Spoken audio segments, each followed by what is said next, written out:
This podcast is a member of the Voices of Wrestling Podcasting Network. Visit voicesofwrestling.com to hear the rest of our great podcasts, as well as show reviews, columns, opinions, and updates across the world of wrestling. To the highway in a brand new day. Over the rainbow, gotta let it go.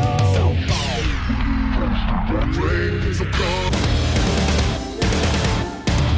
fast to finger down.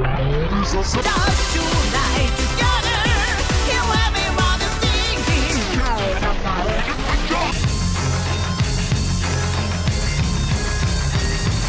你看到我就怕，头皮发麻，我的手。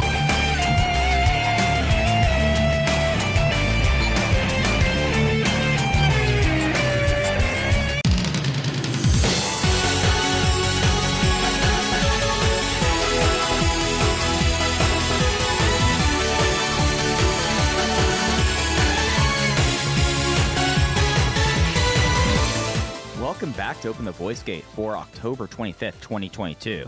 We are members of the Voices of Wrestling Podcast Network. You can find us on the Voices of Wrestling Podcast Network feed or on our own dedicated podcast feed on all podcast platforms and applications. You can follow us on Twitter at Open Voice Gate. If you would like to donate to the show, click the link in the show notes. It'll take you to our redcircle.com landing site. You click the red boxes to sponsor this podcast, and you can set up a one-time or recurring donation. No obligation whatsoever, but we would like to thank all of our previous donors. I'm one of your hosts. It's your old pal, Mike Spears, joined alongside your other co-host, Case Lowe. In Case, it is a interesting time of the month for Dragongate, I feel like. Like, this weekend really kind of felt like, at least for me, that, like, Dragongate was amongst the world for, like, the first time in this whole entire project. How are you doing? That's a very roundabout way of me asking you that, but how's it going, bud? Oh, in a rare moment on this show, personally, I am doing quite well. I've had a very good few weeks. I'm pretty content with the way certain things are going in my life right now. I just, I come and I sit down on this podcast. I've got Mavericks Pelicans going on in the background right now instead of my usual diatribe of whatever Japanese wrestling I'm trying to catch up on. And I sat down, turned on my microphone, started talking to you, and I realized, what the hell are we going to talk about this week? We watched a lot of wrestling and we have very little thoughts on all of it.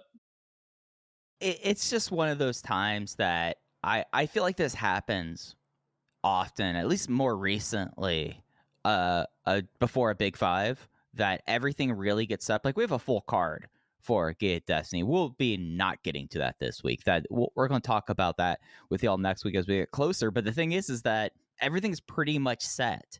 So at least when we talk about these Hakata shows from Sunday the 23rd, it's a lot of spinning plates. And sadly, one of those plates might have been correct on Sunday, but it looks like it's full steam ahead, at least in Japan. And then the US stuff is just, it's fascinating. Like, I feel like this last week, in a lot of ways, personally confirmed some thoughts I had about this entire exercise. And then kind of privately, it confirmed that as well, this whole DG and the USA thing. So it's going to be an interesting show this week is what I'm saying.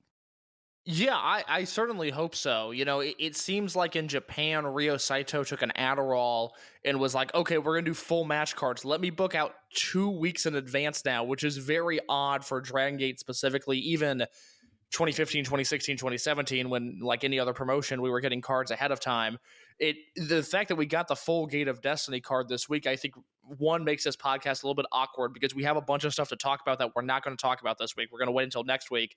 And then two, we watched a bunch of shows that weren't very good. But yeah, there's a lot going on right now. At some point, I have fallen behind on what is going on in Mexico. I saw this afternoon that there is a scramble match with, among others, Fujiwara and El Hijo del Vikingo, as well as Brazo de Oro Jr., who I quite like from the little bit I've seen of him. Yeah, so I'm high on Brazo. Yeah, there's he's got it. There's names in that I really, that's a DTU match that's on YouTube, so I'm gonna check that out. There's the DTU match where Shun and SB teamed. I haven't seen that yet. That's on Dragongate Network. There's a bunch of stuff in Mexico that I haven't got to that I will at some point. But this will be a U.S. and Japan show with these two Fukuoka shows that happen over the weekend, and then the smattering of U.S. indie dates that were worked over this past week. Yeah, so without any ado, let's just get straight into Fukuoka. It was the usual day-night doubleheader at Across Fukuoka on the 23rd. The show will be up on the network, or the shows will be up on the network until the 30th. As usual, there is wrestler commentary, but I didn't check to see who it was. But just overall, just off the top case, felt like a pretty standard Fukuoka double header, which coming from me is not like lauding them with praise. It just kind of was two wrestling shows that they had to do at this building that night, and they taped it. Yeah, it's not that standard, Dragongate May, Cork, and Hall show or that standard Dragongate Osaka #2 outing. When you say a standard Fukuoka show, that is not exactly high praise. And these were two shows that I certainly did not live up to any sort of praise being bestowed upon them. Now, I thought the first show was better than the second show. I actually was borderline notebook on one of the matches on the first show, and then something happened, which we'll discuss in just a minute. But these shows were pretty lifeless. I think they survived pretty well. Where were they at last? That was the Kobe double shot was last week. I thought in Kobe they did a really good job of maneuvering around no Yamato and no Shun and no SB.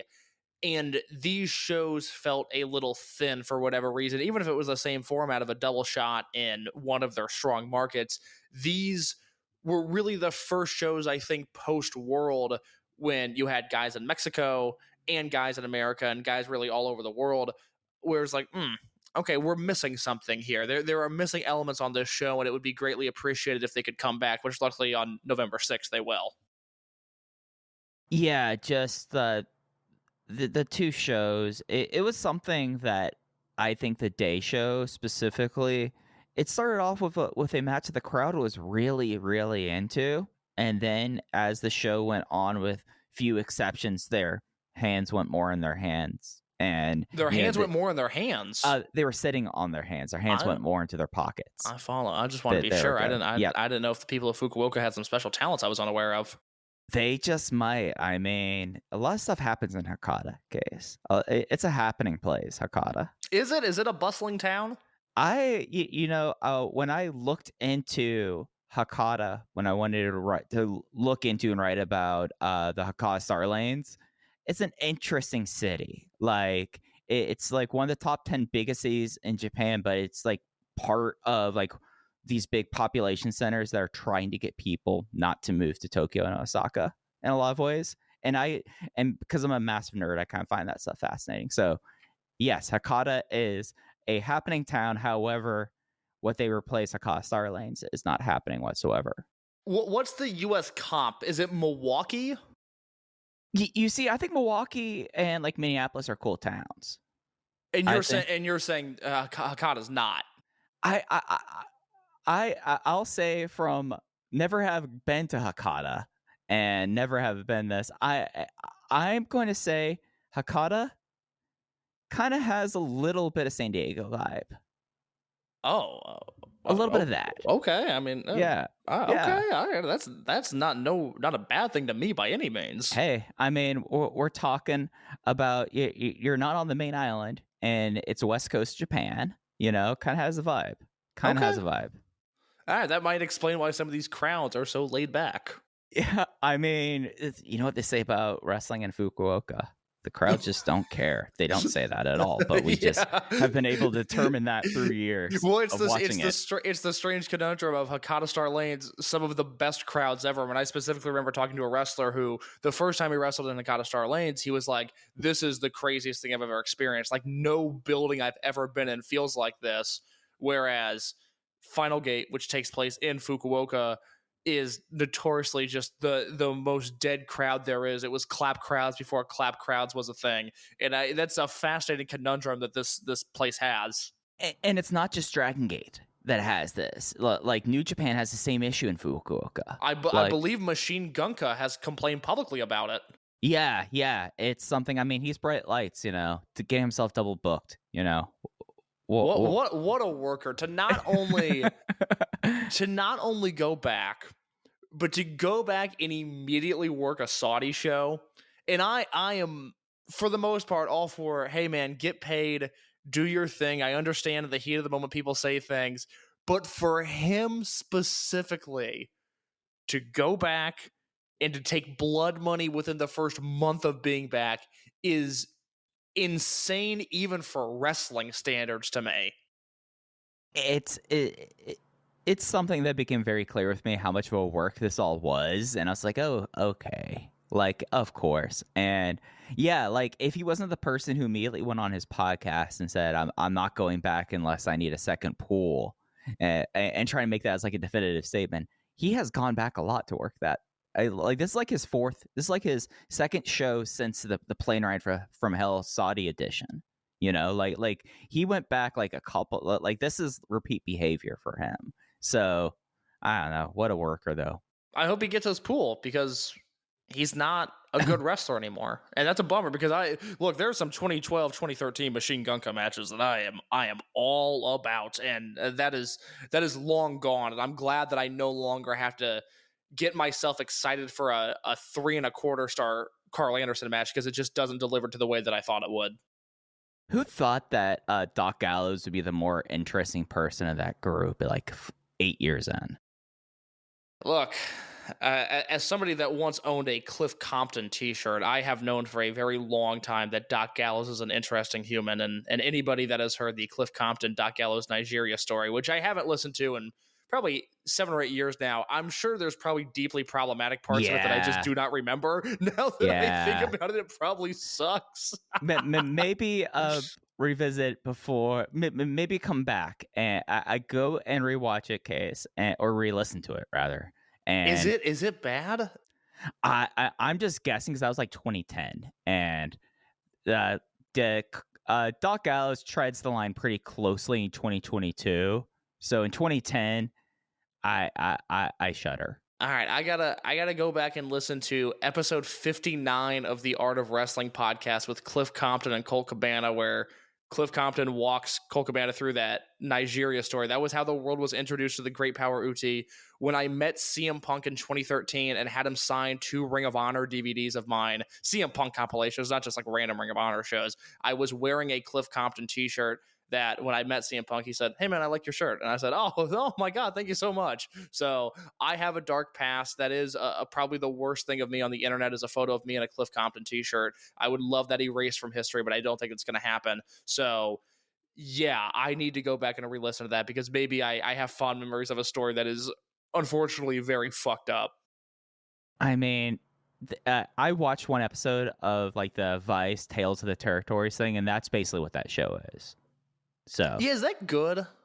No, okay, not at all. It is Table for 3 for an audience that probably would be better off just watching Table for 3 on Peacock and not hunting out Vice TV.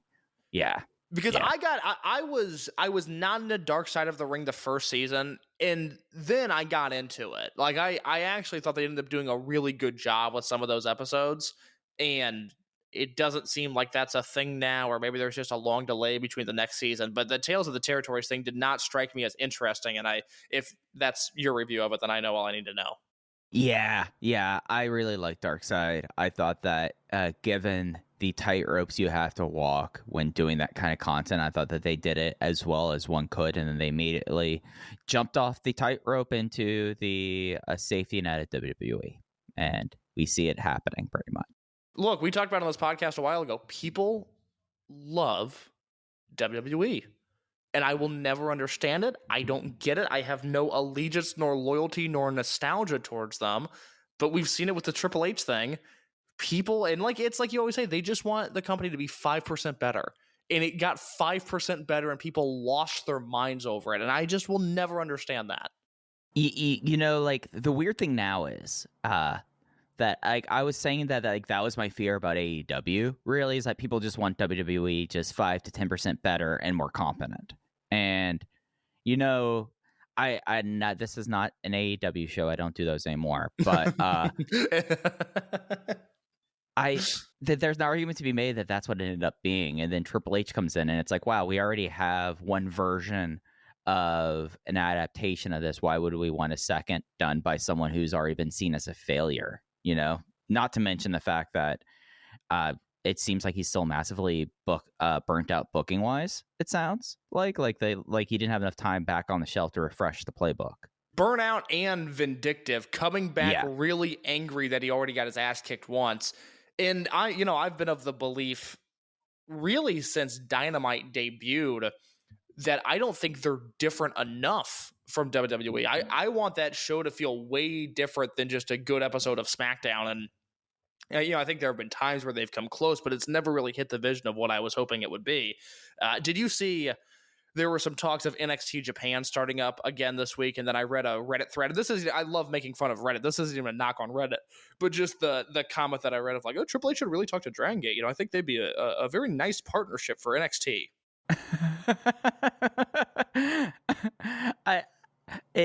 The one sad thing about Triple H really being back is I feel like that there would be a really funny oral history of the attempt and failure of NXT Japan 2019. Oh, God, I would have loved it.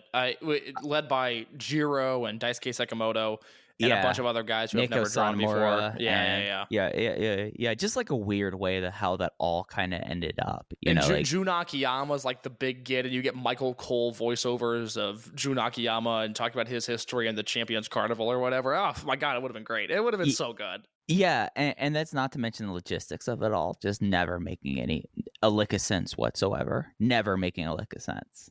The thing that we have to worry about is that if Triple H really does want to get NXT Japan off the ground, Stephanie McMahon obviously has more power than ever before, and she's going to use that power and throw herself directly at Ultimo Dragon. And that could be gravely concerning. Of course, Stephanie McMahon notoriously very attracted to Ultimo Hottie. Did you see what Ultimo was up to this weekend, Case? I'm assuming he was making a shit ton of merch money and smoking cigars, but I don't know any specifics. Well, I'm assuming he's getting paid a lot here. I'm going to drop this in our Slack DMs case, just this photo, and I want you to describe the look and just the general countenance of Ultimo. Okay? You ready? Yes, please. I'm more than ready.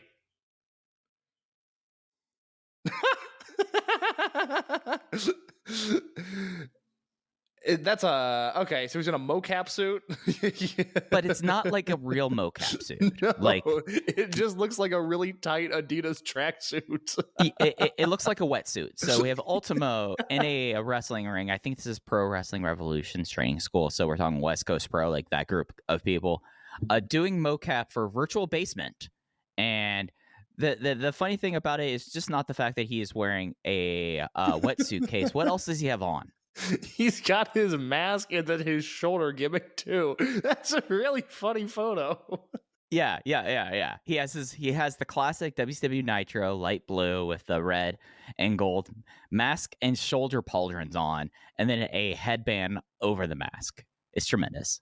I just retweeted this photo on the Open the Voice Gate account. So when you're listening to this and you don't know what we're talking about, at Open Voice Gate on Twitter. Well, podcasting is a visual medium, and this is something that we had to refer to immediately. I don't know why that's as funny as it is, but that's really funny. It's amazing. So, Hakata. So night one, Here's the thing. Yeah. This podcast might be an hour. It might be an hour max. What I want you to do is I want you to run through the results, and then we'll talk about the stuff we have thoughts on. Absolutely, that's what I was about to suggest. So, on the afternoon session, we opened up, and this is on YouTube, into perpetuity with Natural Vibes versus Ebrats, KZ and Strong Machine J versus Kai and Hio. Strong Machine J won with the machine suplex on Hio in 8:25. Match 2, 10-man tag. It was the entire complement of M3K. Masaki Mochizuki, Susumu Mochizuki, Mochizuki Jr., Yasushi Kanda, and Isha Nahashi going up against Don Fuji, Genki Horiguchi, Problem Dragon, Mondai Ryu, Kaito Nagano, and Ho-Ho Lun. It was the Yokosuka Cutter from Susumu on Nagano. Singles match was match 3. The singles match of the afternoon was Madoka Kakuta going to a time limit draw with Big Boss Shimizu. Match 4, Eita and Yosuke San Maria. It's the spirit of love. It's the spirit of February 2022. And they lost to BB Hulk and Diamante when Diamante hit Maria with a heart attack. They're calling it the super. All right, let's see if I can pronounce this rightly. It should be super antebraco. was the name for the heart attack. Semi-main, Natural Vibes versus Gold Class UT, Jason Lee, Jackie Funky Kamei versus Kota Minoura, Bing K, and Minorita. It was a spear on JFK for the semi-main. And the main event was Dragon Kid and Suji Kondo versus D Courage of Yuki Yoshioka and Dragon Daya. The match result was a referee stoppage when at about 15 minutes into the match, Dragon Daya went up to the top rope trying to do a Firebird splash. He kind of overshot it, and he landed in a way that his shoulders went down hard on the mat. They immediately, he did not get back to his feet. Yagi waited like 20 seconds, then called the match for Dragon Kid, and then that was it for the main show for the afternoon session, ending on a very weird note. Yeah, it was a real bummer because I think with a clean finish would have gone 4 stars on that main event. And I've said all along, I for as excited as I am about this Twin Gate match that we seem to have confirmed now that got set up on the evening show, I think Dragon Kid and Kondo versus Daya and Kakuta would have been a really excellent match. And it's not that the D Courage versus Natural Vibes match that got set up won't be good, but the chemistry that D Courage have with Dragon Kid and Kondo, I just think would have been really special. And this match, prior to Dragon Daya getting injured, was far and away the best thing of the weekend. Yeah, I was 3 3/4 even with that finish, so that would have been a 4-star match for me easily, and it would have been my match of the weekend.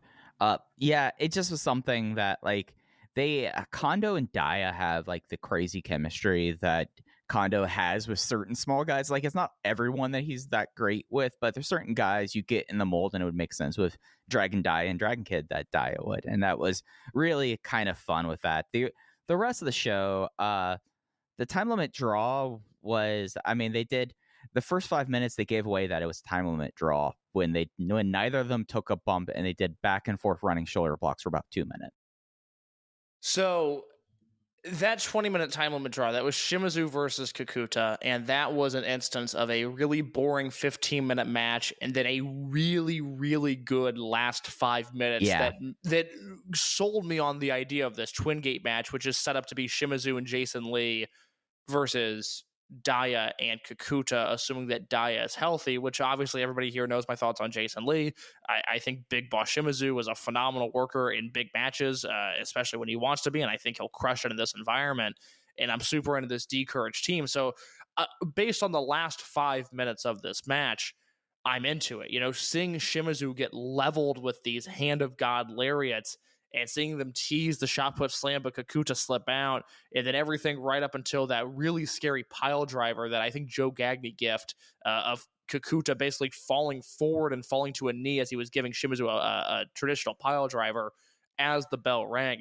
That was all really, really good stuff. This is like one of those, if this was 2008 and we were in the old Infinity format, we would only get the last 5 minutes of this and we would go like, oh my God, I wonder what the first 15 were like. This is incredible. Unfortunately for us, we did get the first 15 and it wasn't that good. Yeah, like I feel like we need to time travel and be like, look, you don't really want the other 15 minutes of this match. You think you do. You really do. But you're better off watching that hot stretch. Though yeah, we need this like intersplice with Cyber Kong smashing a pineapple and then like a Shima promo, and you go, oh my God, Shimizu versus Kakuta, this was awesome. But in its current state, unfortunately, it was not. Yeah, though it's funny trying to see how long they were going to go before taking a bump. I do appreciate that kind of stuff. When a match is very clearly going to be filling time and they do that, I appreciate it. Well, Shimizu's idol is Kevin Nash, and so that makes sense. Yeah. But really, other than that on this show, I mean, it was neat to see M3K as a 5-person and everyone go after Don Fuji. But I mean, you can see that basically every other show that if Don Fuji's in a match against the kids, that happens. It's just something that will always make me smile when it happens. The rest of it was just kind of there.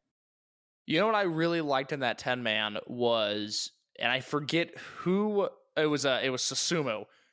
Genki Horiguchi went for the backslide from heaven, and Kaito Nagano flew over the top and did like a jackknife cradle pin on Susumu while Horiguchi had on the backslide from heaven, and the crowd audibly popped for that. That got a big response, I thought. Yeah, like that was like a really like cool thing, and then there was a lot of playing with the jackknife on these two shows. Did you notice that? Like they did that a couple times. That's a good point. I hadn't really thought about that, but you're absolutely right. Should we get into evening now? I mean, I don't really have too much else to say about this afternoon session. If you now, Ben-K is walking out with a banana, so that we're coming closer and closer to the crunch. It's going to happen. Let me ask you a purely hypothetical question. There's a 0% chance it happens, but I just watching the main event and watching KENTo work. Let's just say we agree with how they get to it, that the booking doesn't annoy us. Would the idea of running Yoshioka versus KENTo for the Dreamgate belt in this calendar year annoy you? No, because they have to do something at Gate of Origin. And Gate of Origin is a week before Final Gate with no TV between it. Yeah, you gotta... that's gotta be... I don't think they're going to do a Dreamgate match for that show, though, because it's a week before Final Gate. I only ask just because I push, youth here, but I was watching KENTo wrestle, and I really enjoyed his Dreamgate match with Kai up until that god-awful finish, and I was just watching him here going like, they could run this back. They could do Yoshioka and KENTo. I think I'd be really into it. Oh, yeah. Yeah, no, it's something with KENTo that, like, it's very clear, and I find it fascinating. That at least I feel like that this is an instance of a separation, I think, between like international fans and how the company sees them in a lot of ways. Because I feel like that I wonder, like, I never see any crowd signs for him. I never like see anything like that. So I wonder, like, if it's something that even the fan base can buy at this point with him. With the way that he only shows up for certain things and isn't really featured. Like, they made it happen once this year with him. I don't know if you can do it again. I don't get the impression that he's super over, but you do have me thinking about Gate of Origin now, which is, again, normally in this... it's always awkwardly sandwiched either before or after Gate of Destiny. This year, it's a week before Final Gate. And it reminded me of the disaster that was Memorial Gate this year. Off the top of your head, could you tell me the Memorial Gate 2022 main event? Oh, it was... I know that it was a Twin Gate title match, and it was Jason Lee and La Estrella challenging. I'm trying to remember who was the Twin Gates at that time. Well, that was too early for Shun Monte. Oh, it was D-Courage versus them. Yeah, yes, that was the main event. That is correct. It was Estrella and Jason challenging for the Twin Gate belts in a show that did a grand total of 285 fans, which is very bad for that building. That was the definition of a throwaway show, because the second match from the top was Hyo versus Eita, which it was weird because it kind of felt like a big deal, and then those are two guys that generate heat, and that match did not have heat. And then there was that 5-way of Fujiwara, Ishinihashi, Riki Ihashi, Ryu Fuda, and Takumi Hayakawa that ended up being pretty good. Also, to show you how far some people have come, second match on this show, Ho-Ho Luna and Takashi Yoshida defeating Sachihoko Boy and Strong Machine J. There is no scenario in this current time and place where Strong Machine J loses that match now. Hey, roll up or shut up. That was a team that I put my ear down. There was some hype behind roll up and shut up. Who could forget? Who could forget that hype? Who could forget that? Across Fukuoka evening show. I'm just going to run through the results again, guys. Please. All right, we opened with the young men of M3K, Ishinahashi and Mochizuki Jr., defeating Don Fuji and Kaito Nagano. It was Ishinahashi with the Kamada chokeslam. Natural Vibes versus Unaffiliated, UT, Jason Lee, Jackie Funky May versus Problem Dragon, Yosuke Samurai, and Ho-Ho Loon. It was the Maximum Driver on Problem Dragon. Genki Horiguchi and Shuji Kondo teamed up. They went up against Ben-K and Minorita. Genki Horiguchi submitted to the Soda Gairami, and it was odd pairing. Genki Horiguchi and Shuji Kondo. 2022 is weird. Singles match. Eita was defeated by Kota Minoura by a schoolboy with a Minorita distraction in 11 minutes and 44 seconds. Semi-main event was Natural Vibes versus D-Courage and GM, as it was KZ, Big Boss Shimizu and Strong Machine J versus Yuki Yoshioka, Madoka Kakuta, and GM Ryo Saito. Pinch hitting for Dragon Dia. Shimizu pinned the general manager of the Big Boss Press to win that one. In the main event, it was kind of a Shen M2K reunion we had. Misaki Mochizuki, Susumu Mochizuki, and Yasushi Kanda teaming with Dragongate versus Kai, BB Hulk, Hio, and Diamante. Zebrat's Kai won with the authorized Ganosuke clutch on Susumu Mochizuki. And yeah, this was this was dry. This show was a show that before we started recording, I told Case my highlight of the show was Ryo Saito doing Dragon Dai's entrance. And I stand by that. Yeah, this was tough. This was definitely the lower percentile of Dragongate shows this year, which is interesting. I mean, I liked the opener. I thought Ishin and Junior versus Fuji and Nagano was good. Nagano had a very good weekend, I thought. Where are you at with him just in terms of overall enjoyment? Here is a note I have on that very match. Really happy with Nagano right now. He's in this nice space where he is completely proved himself on like the initial step, and I'm enjoying him right now before I'm ready to see him take the next step. I like Nagano. You know, he's managed to kind of answer some of the bigger questions I had about him, but you know, I think everything so far, if his body holds up and if he's able to perform the way he wants to, there's a lane for him, and that's something I wasn't necessarily certain when he debuted.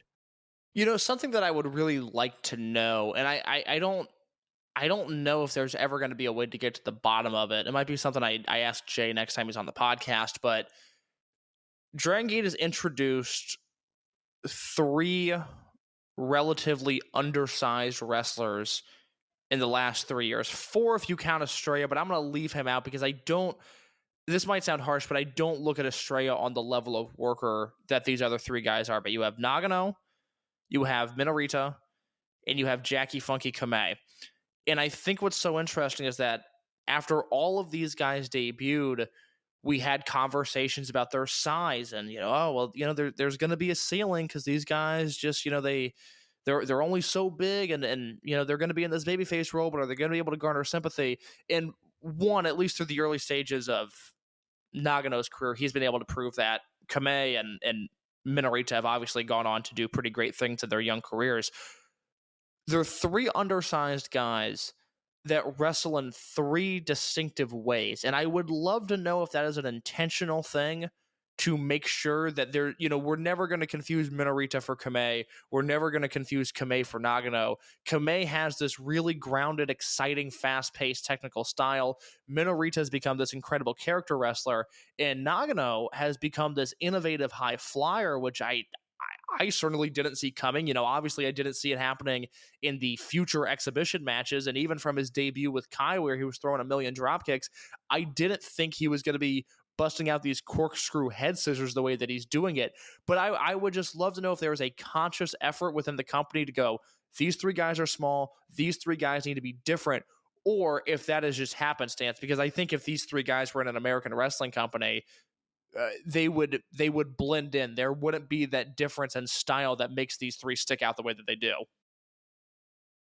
And I think that some of it might be, and the company has done this since day one, a willingness that it doesn't necessarily mean your seniority on a roster. If you're someone that you think you can play a certain role and completely, I guess for lack of a better word, like you said, differentiate themselves, but like Minorita found something and immediately jumped onto it. It took a while for Jackie, but when Jackie kind of figured out there, and a lot of that with Jackie, I would say, is he's really picked up on the crowd connection thing. And I think that enables it. But it is something that if this was on a U.S. roster, or if these were, I mean, honestly, Kabune and Kamei both would still be in black tights right now. Like that's something also. It's like it's not just in the U.S. I would say that like major Japanese promotions also wouldn't necessarily get behind them immediately and let them kind of find themselves in the way that Dragongate has. The only other company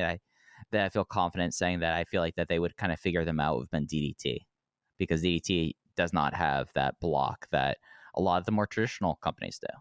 No, and that's something that, over the next few years, I'm going to be really curious to see what New Japan does, because they had that State of the Union address basically 2 months ago where you and I were kind of looking over at each other going, well, it seems like they want to be Dragongate. It seems like they want to do Dragongate things, especially with the way they want to expedite this young boy process. And that's such a great point that I think is particularly interesting on this week with SB Kento doing what he's doing in America, where he's on excursion. He's 22. You have Nagano, who's developing this personality. You have Fujiwara, who's about to come back from Mexico and have this huge match against Eita.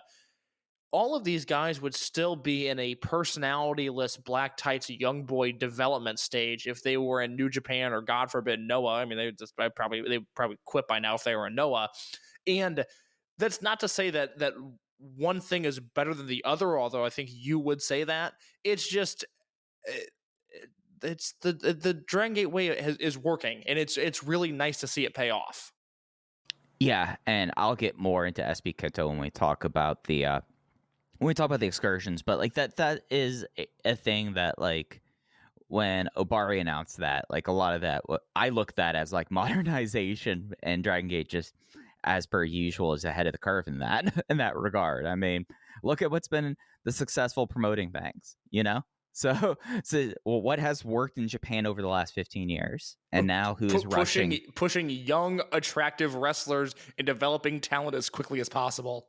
Exactly. Speaking of young wrestlers, I'm going to cut you off here. This weekend was 1 year of Takumi Hayakawa, aka Minorita, in the company. He debuted last year, last second on a set of Fukuoka shows due to an injury to Keisuke Ikuda. Amazing what happens in a year. And now he's been, in this great character for, close to 7 months now. A year into Hayakawa's career, big picture thoughts. What do you have? He's really proven me wrong in a lot of ways. Like, it's something that, and I was just not open-minded about him, but he's found this path, and it's something that, like, I really like. I know, like, I brought it up last week, but it's not just character work with Hayakawa / Minorita. Like, he's really, like, it's something that, he is undersized, but he wrestles in a way that's uniquely his own, like we were just talking about. But it's also something that, like, he meshes in certain things and plays with, like, crowd emotions like this. Like, do you know, we're approximately 11 days out. Case, do you know how actually, we're 12 days out. You know how insane Idiana Saka is going to be when he starts running around? Yeah, that's a great point that I guess we'll really dive into next week. And programming note, expect Open the Voice getting your feeds a day later than usual next week. We both have busy Tuesdays going on. But for Fujiwara, for Minorita, for Ishin Ihashi, for Mochizuki Jr., this is going to be their first vocal audience in Japan. And SB Kento and Kamei had 2 months of that as young boys. SB Kento, the name, has not wrestled in front of a vocal audience in Japan. I was already excited for that show, and then you brought up that Minorita point, and now I'm even more excited. That November 6th will hopefully be a really special evening. Yeah, it's something that I just, like, look at him now, and it's something where, do I think he's going to be someone you base the company around in 5 years? No, he's not entering that discussion, but he doesn't need to enter that discussion. They never based the company around Genki Horiguchi. Dragon Kid never was the guy, but he was kind of like a mascot-like character, and that's like a valuable thing that to have in this promotion as it changes generations, not just like era changes, but going from the people that were there founding the promotion, the people that were born after the promotion was founded, and the fact that Hayakawa has been able to pull this off so far in 1 year. I think he's found himself in a position to really prosper and Dragongate in his future, where it was easy to dismiss him before. This is the extreme example of this, but I'll use it because I think it's going to shine a light on just how talented Minorita is. Where he came in with an MMA background. He was undersized, and part of his entry into the company was talked about how, yes, he's small, but he has this very strong pedigree combat sports background. And he could have just leaned on that and tried to be the toughest guy in a room full of tough guys. But we saw that as what happened to Keisuke Okuda. Minorita adapted, and the beautiful thing with this character is regardless of the ebbs and flows of Gold Class, 5 years from now, 10 years from now, 15 years from now, they're going to be able to play off this Minorita nostalgia, and it's going to hit. Okuda, as we've talked about numerous times now, was never able to get out of the Okuda zone, and he's no longer in the company, partially as a result. The other reason is he has a fetish for getting his ass kicked in MMA fights. But ultimately, Minorita did not have to display the personality that he had. He would have sank in a sink or swim scenario, but he played into what Dragongate does best, and he's going to be better off for it. And it's something that I like that you brought up, like Minoru and how they're going to play off of that. When Minorita was introduced in March, like, it was something that was like, oh, this is funny. You don't want to get pigeonholed in this kind of role. He has made the role his own to like such a degree that it's like, oh, other than like being named after Minoru and still kind of looking like him, but not really, but other having mentor gear, like he's gonna be able to transition to like the post mascot stage pretty easily. Oh, completely. And that was a big fear of mine, was what does the next phase of his career look like? And I think at some point, they're going to experiment with him having like a Kotoka-like goofy over-the-top heel run, and that seems like something that he'll be able to succeed in. I think he'll be a dynamic babyface. That is another very good point, that he's played this gimmick so well, but there's also chances for him to break out. And that is something that in March and April and May, even when I really liked Gold Class 1.0, I feared that, is he going to have to be next to Minoru for his entire career? And luckily that is not the case. Yeah, so he's coming up on the anniversary, and it's going to be fun now, because now we could really like take the step back like we were able to do it with Ishin and what he did for his anniversary. And then we're coming up Minorita, and then I guess coming back, is it for Fujiwara in a way? What do we do with Ryu Fuda other than need to let him cook for a while? Fuda, we put a pin in. Yep. We'll talk about him at the end of November, what he's done in the year, what he can do better in the next year. The problem is that I am going to be so annoying if Fujiwara versus Eita is a legitimately great match. I mean, I am just going to become so over the top with my love for Fujiwara in a way that, again, he is just, for all of the wrestlers in the world, now that CM Punk is apparently inactive again, Takuma Fujiwara, to my personal interest, is the most interesting wrestler in the world. Punk was number one as long as he was going to wrestle. I'm always fascinated by what he does. Fujiwara is now the guy. And if that Fujiwara versus Eita match is legitimately great, which I think it should be, oh my God, I am not even going to know how to act on that podcast. It's going to be 1 year of him with an excursion, with him hitting Cork and then going back to Mexico, getting the hell out of Dodge before that god-awful Dragongate Noah show that's going to occur. I am going to be so annoying if Fujiwara comes back and is better than ever. Aren't you pretty happy that we're going to be doing a near instant reaction? So you're not going to have to bottle it up. You're going to be able to get it out of your system. Yes, yeah. We don't know exactly when, but we're going to do audio on November 6th, the same day as Gate of Destiny. So that'll be in your feed. And then that following week is a Corkin show, and then that Noah Dragongate show, and we'll figure some stuff out as we go along. But you're going to get same day audio for Gate of Destiny, if not same day, then very early Monday morning. So we'll figure that out. But you and I think, are both super, super excited for that show. Vocal Fans is great, but I think the card looks great as well.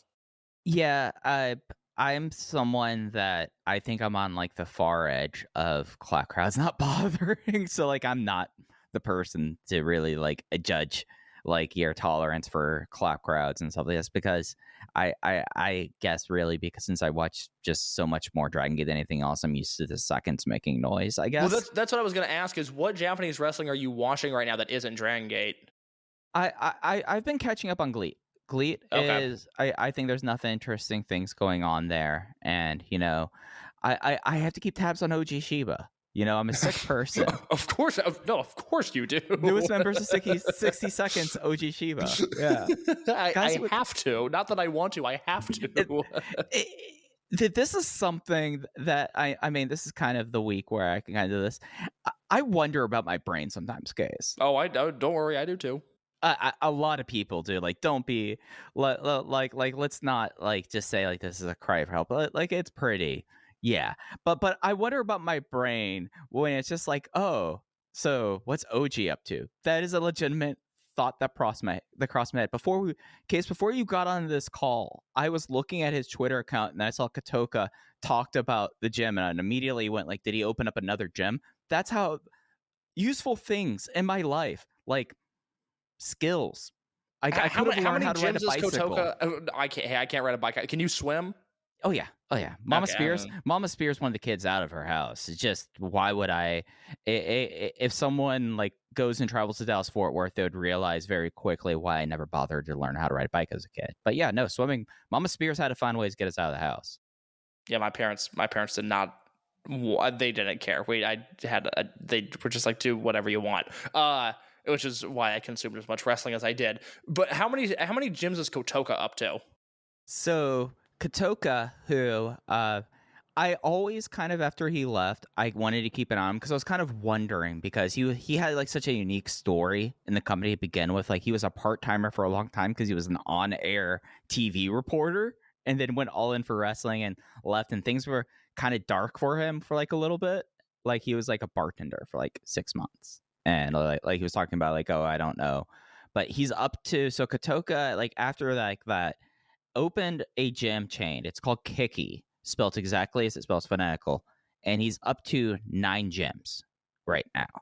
9 gyms. And he started launching them in 2019. So this isn't like a slow roll. Like, this is happening very fast for him.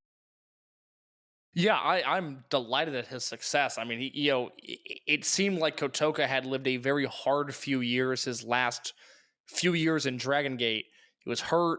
He didn't really seem happy. I mean, on top of being physically unwell, it seemed like, do you remember rumblings of him being mentally unwell for a while as well? I don't want to say like psychotic, but just very unhappy. Yeah, like that was one of the rumors. It was like, oh yeah, no, Kotoka's the like, it was like, oh yeah, because I mean, he was someone that, I mean, his wrestling career was unique to anyone else in Dragongate for a long time. So like he wasn't like onboarded the way that standard rookie was. So like he got to a point where he was having so many injuries, and I think that it kind of built up. And at his age, he was a little bit older. He's kind of felt like it was time to move on, and he got to have a match with his brother. So now, I don't even know if I know that full story. When you say he wasn't onboarded like a normal rookie was, what do you mean by that? Because of like, so Kotoka, for a period of time, and I want to say it was basically right up until when he was Mr. High Tension Shiiba, like he worked for an affiliate of TV Asahi, like doing like local, like man on the street reporting. And would do that and also wrestle. And like that was like really well acknowledged. Like, that's not like me saying something that will get me in trouble later. No, that's totally fair. I asked you a question, you answered the question. Yeah. So like he just wouldn't like go through like he would do like rookie stuff there, but it wasn't like, and he would be like on Prime Zones and on Next and stuff like that. But it really was until like when him and Shima went to go wrestle in Russia. Of all places. Now that is a show I want to see. That's it's funny that that happened, what, 2012? Yeah, like this was before they went closed doors. Yeah, because the idea of Shima, and I'm not even talking about global events as in a war in Russia, but the idea of Shima going to Russia in 2012 holds a much different weight than Shima going to Russia in 2022. And again, that's a reflection on Shima, not Russia. Yeah, no, like the only other wrestler I know who went to Russia, like was like, oh, I'm gonna go do a trip and wrestle in Russia, was Ultraman is Black. It's him, Shima, and Kotoka. Does that mean that Shima is Ward's big 80s? That would answer a lot of questions. That'd be fun. What a plot twist. But I would have a whole lot more. Like, I don't think Shima knows what a treat soda is. No, I think that's a safe bet. Did you have anything else to talk about on these Fukuoka shows, or should we talk about DG and USA? I want to ask you a question. Well, actually, no, I had 2 things I want to bring up. One, last year, Kobe World, Kota Minoura versus Eita. Big hype singles match. Minoura's red hot. It's a great match, and Minoura goes over.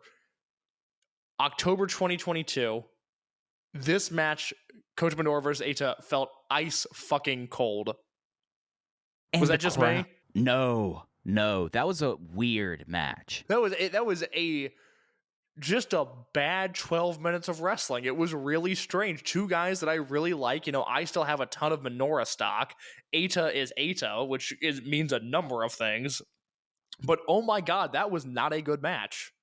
Yeah, and this is the kind of thing, like if you look at Eita's weekend when he teamed with Maria in a nothing match, Maria just got murdered, and then this singles match that I still think Big Show's in Tokyo with him, but because like this kind of stuff here, and I'm just like, oh, I guess Eita already promised to this date already, so he just felt like it was awkward, Eita, on this show.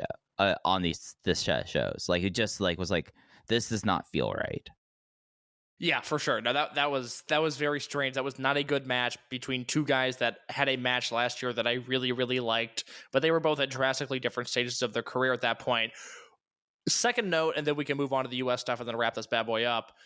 The Big Boss Shimizu KZ Strong Machine J versus Madoka Kikuta, Yuki Yoshioka, and Ryo Saito match.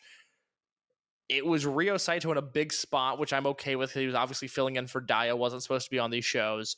But it got me thinking, what was the last good Ryo Saito match? And specifically, the last time you came away from a match thinking, wow, Ryo Saito looked good, not some big multi-man that he just happened to be in.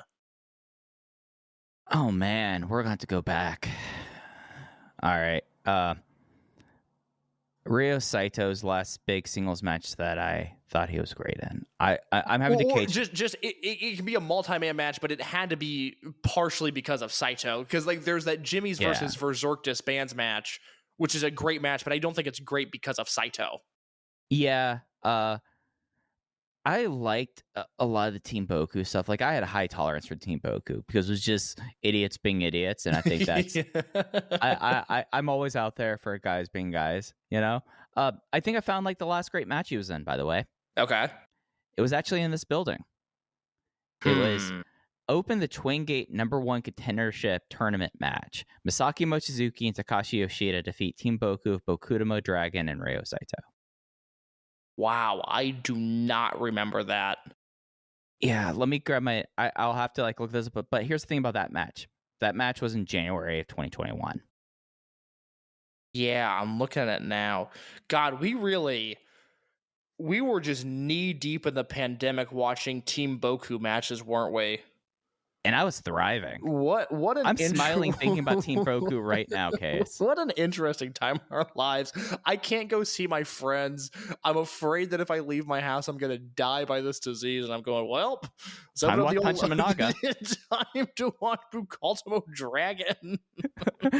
Time to watch Double Dragons. Oh my god. Okay, so this tournament was Dragongate and Yamato versus Don Fuji and UT, Mochi and Yoshida versus Bigger Shimizu, Bukaltamo Dragon and Ryo Saito, Kagetora and Yosuke versus Benkei and Shuji Kondo, and Diamante and Eita versus Jason Lee and Estrella. And I remember that match. That match was great. I went notebook on Diamante and Eita versus Jason and Estrella, which makes sense because I just read those names out loud, and everybody that's listening to this podcast knows that is extremely my shit.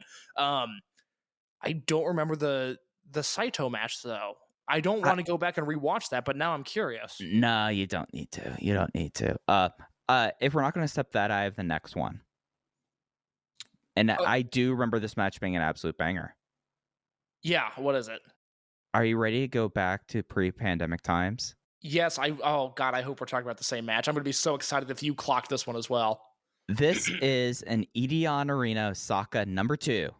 Open the Twin Gate tournament quarterfinal. Big RED versus Maraha Asapa. The RED was BB Hulk and Kazuma Sakamoto. This match ruled. I remember this one very distinctly. Ooh, I do not remember that. That's not where I thought you were going to go. Okay, what were you thinking? I was thinking Cork and Hall summer of 2018.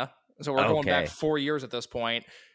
Don Fuji, Ryo Saito, and Willie Mack against Genki, KZ, and Punch Tamanaga. That match was disgustingly good given some of the names involved. Willie Mack come back, Oh, please. I would love that. Willie Mack was great. His friendship with Don Fuji, like, we need to bring back. We'll do Autumn Adventure Tag League. Actually, we're getting a little late about that. We'll kick off the new year with this. Don Fuji and Willie Mack reunite in a Twin Gate contendership tournament. I know I've told you this before. I don't think I've ever told this on the podcast, but enough time has passed. A few years ago, Willie Mack worked at AAW show, and I went down and talked to him when he was selling his merch, and I was just like, hey, Willie, I just want to say I really liked what you did in Dragongate. I just want to know if you had any plans on coming back anytime soon. And he just looks at me and goes, oh, you watch that shit? It's like, I'm like, yeah, I watch every show. I'm a big fan. He's like, oh, yeah, I don't know if I'm going back or not. Some things have to sort of play out first. And I went, all right, man, good talking to you. Like I said, watched it, really liked it, man. Good to see you. Have a good match. Just, it was total. He was bewildered that anybody had seen that stuff. Yeah, I remember like he had like a double title match. Like he brought belts for the Excursion, and then Shun Skywalker had like a championship wrestling from Hollywood. It was championship wrestling from Hollywood and the House of Hardcore Twitch TV title, I believe. That's your next Spears Ovation project, is finding out who's the linear House of Hardcore Twitch TV champion. Do you know that I was already searching on Cage Match to see if House of Hardcore is still an ongoing concern? I hope. There's no place for Tommy Dreamer in this industry. I hope that's not a thing anymore. They have not had a show since December 2019 from Waukesha, Wisconsin. Good. Challenge of the Super Friends. Boy, this is a main event. Jacob and Sefa Fatu with Rikishi defeat Davey Boy Smith Jr. and Mr. Anderson. That sounds. I can't even make a joke. That just sounds that bad. Oh, do you want me to continue going down this? Let's do it. We got some. The semi-main event is Luchasaurus and Marco Stunt of the Jurassic Express teaming with Cal Hero versus tag team move. That's Nick Colucci and Swoggle and Sean Spears. I love the Swoggle kayfabe commentaries interview where he's like, in the building, I was the most over guy. It's just, TV ratings plummeted and everybody online hated me, but in the building, I was the most over guy. And it's just, I don't know. That's just a crazy thing to say. I want to throw one more match on this show at you. And yes, I already told you when the show was, but I want you to erase that statement from your brain here. Because I'm going to tell you the 6-man tag, and I want you to tell me what year this match should be from. We'll just say when this match should be from. Okay? Okay. Eric Cannon teaming with Jack Stain and the Beer City Bruiser defeat Jay Bradley, Jeff Luxon, and Ryan Cross. K-Slow, when was this match? Even before you said Jay Bradley, I was like, oh, this is like a match that Billy Corgan would book. And then you said Jay Bradley, who was Billy Corgan's favorite wrestler. That is straight up like, oh God, what was that company? Revolution Pro? The Resistance Pro? Yep. No, because Billy Corgan was Resistance Pro, but what was the Jeff Katz thing? Was that Revolution Pro? That was Wrestling Retribution Project. Fucking yes, it was. That is Wrestling Retribution Project core right there. That is like a 6-man tag of guys that are working a match on a company that is trying to get a TV deal. Yeah, and this match will only emerge like 8 years later. Yeah, that's that Wrestling Retribution Project stuff that hit right when COVID hit. I think that Jeff Katz was like, "Hey, well, since we're all home, I might as well throw this hard drive online." This is after Jeff Katz took the money, did the show, never gave any of the deliverables, years, and then disappeared. He came in from the cold during COVID and decided we needed to watch a lot of a wrestling project that never got off the ground with people that we probably don't want to be seeing wrestle in 2020, let alone see their stuff from 2013. There were some Kenny Omega matches there, though. It was fascinating, absolutely fascinating, utterly insane. I think we talk about it on the DGUSA Rewind and Rewatch because this is the kind of that I made sure to put that in the notes, and that was that's like summer of 2012. So probably the 30s. Untouchable 2012 and Enter the Dragon 30th anniversary show. My guess is that is when we talk about that. And then that is around the time that we do the Davey Richards Team Ambition Iowa heist. But anybody that is new to this show that wants to hear about 2.5 hours of Davey Richards drama in your podcast feed for Open the Voice Gate, search for an episode called The Davey Chronicles. I cut up every piece of news and gossip that we talked about Davey Richards during the Dragongate USA Rewind and Rewatch series and put that into its own super episode. So that is all there if you've never heard it. It is something that we have gotten a ton of compliments on, which makes me feel really good. Yeah, it was one of those kind of cool projects that we got to do. And it's something that I'm glad we did it because at the very least, there's not a lot of stuff out there anymore about DGUSA. So I'm glad that at least we have something that at least will chronicle it into perpetuity. Absolutely. Those, by the way, Wrestling Retribution Project included, those are all the thoughts I had on that Fukuoka show. So let's get into DG and USA. We've had a kind of a smattering of stuff we're going to get into. GCW had another weekend of shows. Deadlock had a show that they taped last week go up online. And okay, between the two of us, we kind of have covered everything. I had one big point I wanted to make, and I don't know if we want to make it now or talk about the stuff we wanted to watch first. No, please make your big point now.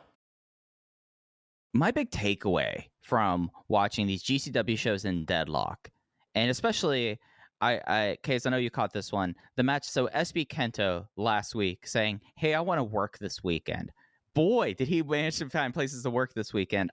His match with Alec Price from Sunday really opened my eyes to something about SB KENTo, something that we were always we thought he would be able to do, but actually seeing it happen in practice was one of, I think, in a way, being a Dragongate fan, I think the most rewarding thing you can get out of it is watch people progress throughout their careers. It's not immediacy here. It's something about, you know, when Shun Skywalker becomes Dreamgate champion, you're like, hey, this is the guy that for years I was terrified was going to kill himself doing a plancha to the floor, and now X, Y, and Z. It's one of the more rewarding things. But as it relates to Shun, or to SB KENTo, on these shows, I wouldn't say a dyed-in-the-wool babyface, but we got to see SB KENTo work as a face in front of crowds.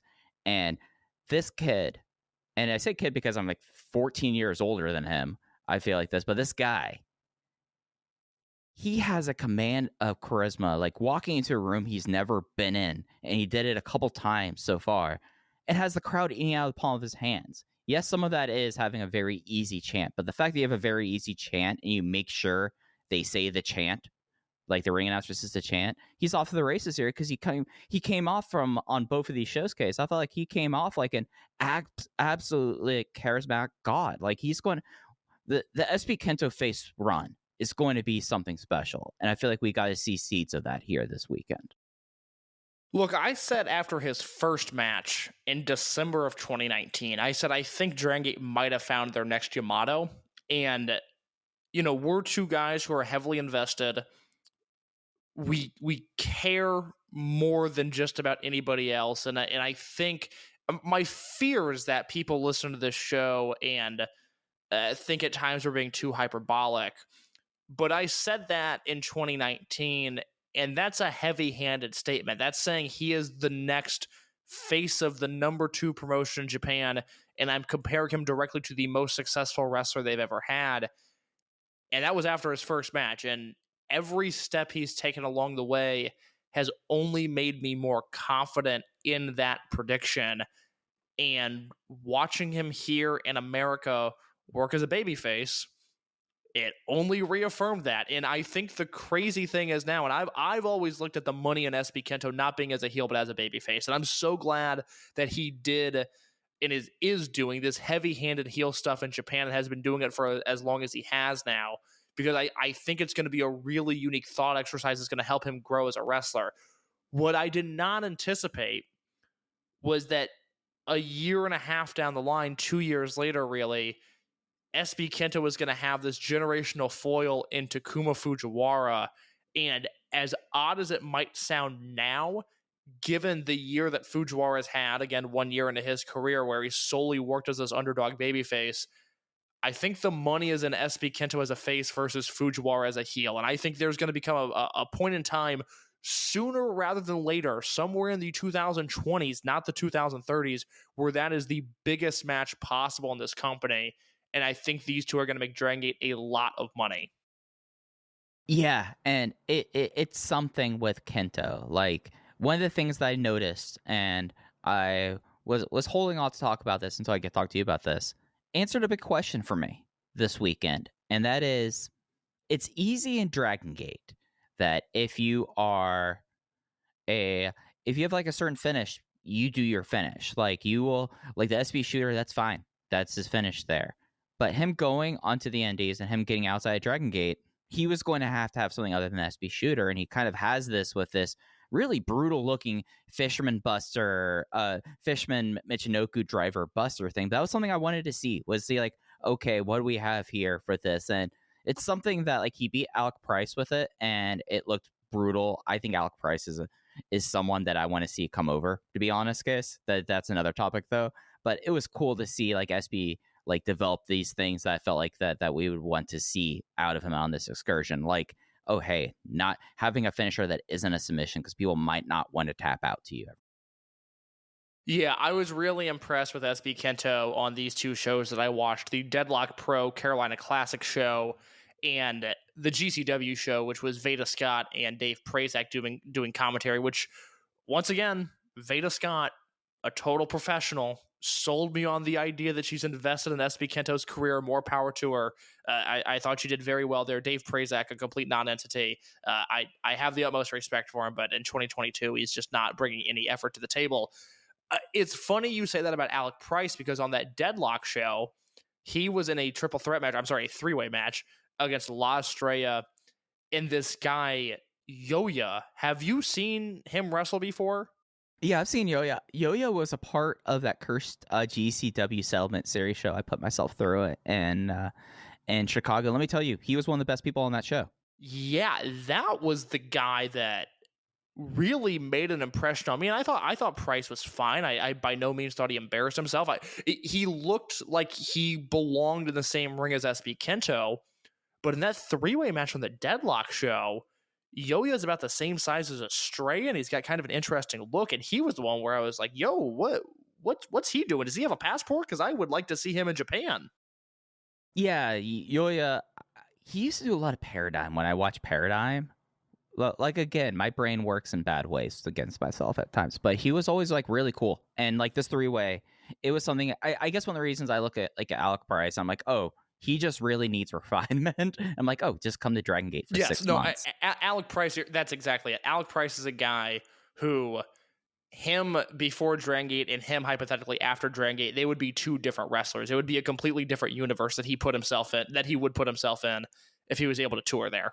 Yeah, no, for sure. But Yoya is like really cool. The thing that got me about Price is like he is so lanky, and he did like that crowd dive he did in that three-way match. I was like, you're throwing your body around amongst two guys who might be 5'3". They might be that, and he just like launched himself like as if he was stage diving from a show. It was insane for him to do that.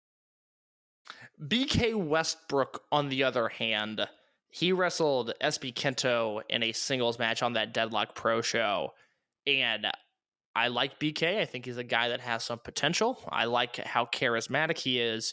He did nearly kill SB Kento on kind of I don't even know what you would call it, but the spot where SB Kento was supposed to hit the ropes and he hit the floor instead, and then later went knees first to SB Kento's ribcage on a springboard moonsault. And after I saw that, I kind of did the old wipe my hands motion and said, that will be the last we see of BK Westbrook wrestling a Dragongate guy. Those were two really ugly spots in one match. And the shame was the rest of the match was really good. Like, at least coming to it from like our perspective, like SB Kento, again, crowd work machine, like insanely crowd work machine. And just like I know we've said this before, but Deadlock actually makes it look like that should be something you pay attention to. Like, they had lights synced up, like the production's on point. Everything about it just feels like, you know what it kind of reminded me of, Case? What's that? Now I think of it. Like like, do you remember like the period like this? I'm bad with like trying to think of the years, but it's maybe 2016, 2017, when like everyone's like, go look at Progress. Like they do their own self-contained thing. Oh, I okay. hopefully does not go down that road. Does not go down that road. I should not feel the need to get that. What is Joe Dombrowski hiding? Yeah, no, yeah. You have Joe Dombrowski and Rich Piccini on commentary. They're great. It feels like a promotion that is trying to do like 2004 Ring of Honor, and I mean that in the nicest way possible, because Gabe Sapolsky has never had a lighting setup as nice as what Deadlock has, and that should just be stated up front. They take themselves seriously. They put out a professional product. They shoot in HD. They have backstage promos. They've added Dombrowski and Bocchini, which is as good of a combination as you're going to find on the independents. That's a major league broadcasting team right there. That is legit, and they were great in both the Andrew Everett versus Shun Skywalker match and the SB Kento versus BK Westbrook match. I'm going to make one small complaint, and this is a sign that things are going well when this is my complaint, but they were talking in the Everett versus Skywalker match about, you know, how Andrew Everett's working, you know, the gimmick now is Andrew the Giant, which is fine, whatever. They were talking about how Shun wrestles the quote-unquote Dragongate style and how Andrew Everett is wrestling as this powerhouse. And it just a little bit, it's not a big complaint, but it just shows that they're not super familiar with Shun. I wish they would have hammered home the idea that in Dragongate, Shun is a powerhouse, but they kind of went back to the trope of like, oh, it's the Dragongate style. These guys move fast. You got to keep up, which is fine. I thought they did a good job. I just wish those two guys specifically, because I think so highly of them, would have been able to hit the idea that Shun in Dragongate is like a big muscular dude who throws people around. Yeah, or at least say like, oh yeah, no, like Shun's style, like he is of the Dragon Gate school, but he is more adapted to, like, he is the steamroller, you know, you can't, or the runaway train. That's kind of his style more so than like the flowing sprint. Yeah, completely. Yeah, but that match it opened the show. I mean, Everett's just a guy. I mean, like, this is a Carolina indie. You're gonna book Andrew Everett, you know, so like, he's going to have a certain level thing. Like, I would normally be like, there's no reason in the world why Shun Skywalker should lose to Andrew Everett, but here it made sense at the very least, given what Deadlock is. And I find Andrew Everett to be a very passable wrestler, and I thought this match with Shun was pretty good. I went 3.5 stars on this. I was 3.25. I guess I should talk about like star ratings for stuff we've kind of talked about. I was 3 flat on the 3-way dance, but it was a 5-minute match. I think I liked the BK Westbrook SB Kento match more than you did. I was 3 3/4 on it. Yeah, I was not that high, but you were super into this SB Kento weekend, so I don't blame you there. I have always seen him as like, oh, the money's in SB Kento as a babyface. So to just have that in front of me, I was like, yes, this is my whole thing. this is what I've been waiting on, and I'm glad you were as into it as well. Yeah, but I think out of everything, I think the best thing I saw was the Alec Bryce match with SB Kento this weekend. Like, that was a lot of fun, and it just really kind of like shows you like the difference in a lot of ways about, oh, this person comes into these buildings, which for GCW for once, they were not embarrassing buildings, but he walks in here, it's like, dude, even already you're above this. I did not watch the show with Yamato versus Jonathan Gresham because somebody told me that match was boring, and I just didn't want to watch it. That Detroit or that Columbus building looked like shit though. Yeah, like and it was something that they very clearly like saw, that they had like a scrim that had lights on it, and I was like, oh, we could use this as an entrance. And it's just like, or Deadlock actually has like a curtain that they come through that has their logo on it, you know, real dichotomy there. But yeah, I watched the Gresham match, Yamato versus Gresham. Gresham won with a leg roll clutch. It's something where, like, if you like the style, like, I like when Yamato has someone he can grapple with, and it's just not like perfunctory grappling, and that's not what this was. This was Gresham. Jonathan Gresham can certainly grapple with Yamato, but it just was something that like, it didn't ever hit the gear, and then it was a roll-up pin. So like it was something that was like, if this was a match that like how you would expect it to be laid out, you would want this match to be 25 minutes, not 15, because they went at minute 15, they went straight to the finish. Was there anything else worth watching on these indie shows? The 4-way, the SBS. So this tournament was eight guys, 4 first round matches in a 4-way. The 4-way was okay. Yamato versus Blake Christian. Like, my big takeaway is Yamato is a guy who walks into a building and immediately figures out where the hard cam is. Every building he's at. Because he does his poses in this like bad Columbus building, and it's just like, oh, Yamato has not met a hard camera he has not wanted to pose into. Like, that was my takeaway from that match. That's very fair. Yeah. It just, I mean, Blake Christian, this is not the place for me to go off about that. I thought his match with Shun was good. But one Blake Christian versus Dragongate match is plenty for me. I don't think I'm going to watch the Yamato match. Yeah. Do you want me to read you my notes I have for this match, Case? Of course. First note, immediately. Does Yamato respect Blake Christian? No. Second note, Yamato will find a body part and fuck it up. It was worked around the knee. And I said, it's so hard to take Christian seriously. Really bad Blake Christian comeback. The finish was a Frankensteiner of Almighty. My thoughts on the match, Did they sell the Frankensteiner as a finish? Like, they knew it could have been a finish, or did it catch them by surprise as well? Well, they mean like, oh, that's like how Scott Steiner won matches. Oh my god. They explained it away that way. Yeah. God damn it. I hate them so much. And it was Veda too. That's okay. Veda still. The Veda gets the Veda. Hey, you know. I don't know why. I don't know why. Low that energy Dave Dave so Prazak's doing commentary with you. You know, you're going to slip up. I think Veda has done a really good job. Excellent job. Oh god, that is so annoying to me for some reason. All right, that's fine. All right, those are my thoughts. I can't do the GCW thing again. I'm so sorry I asked that. That is so annoying. I'll say this. Yamato, I get why Yamato works GCW. Sadly, GCW is the pinnacle right now. Like, it makes sense there. I have no reason to ever think, other than like exposure reasons, why KENTo should work GCW ever again after this weekend. He's already accomplished what we kind of wanted him to see on this excursion, you know? I was really hoping KENTo would spend more time in Mexico, and obviously, you know, you and I have seen some stuff in regards to the uphill battle of getting the Dragongate guys on AAA shows.